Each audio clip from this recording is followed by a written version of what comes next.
What's happening?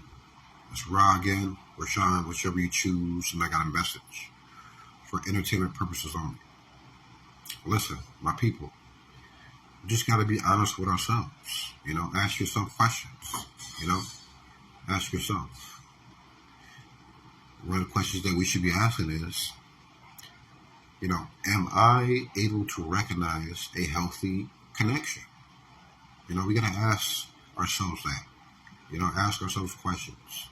This is an important question to ask. A lot of people, whether they believe it or not, whether they think it or not, a lot of people do not know what a healthy relationship looks like. They do not. They say they do. They don't. Their actions don't show that they do. And that's fine. We're not here to blame. We're just here to get it right. A lot of people do not know what a healthy relationship looks like.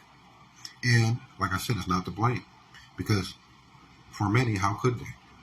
Many of us have grown up watching abusive relationships, trauma-filled relationships, manipulative relationships, just unhealthy relationships.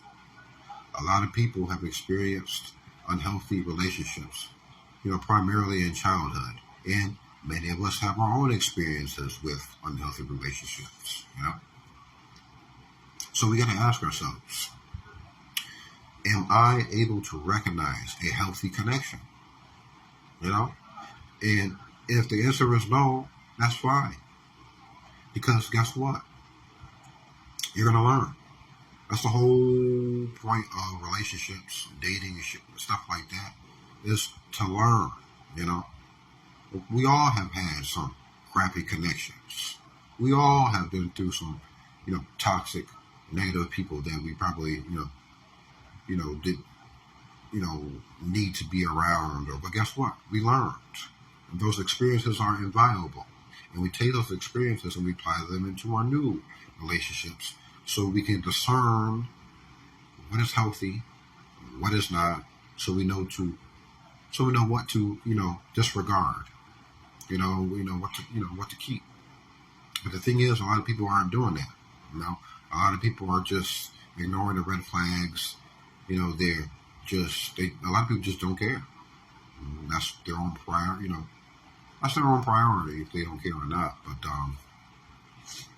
excuse me. We gotta get back to healthy relationships. Just ask yourself, am I able to recognize a healthy connection? And if it's not, just learn to. That's all. You got this.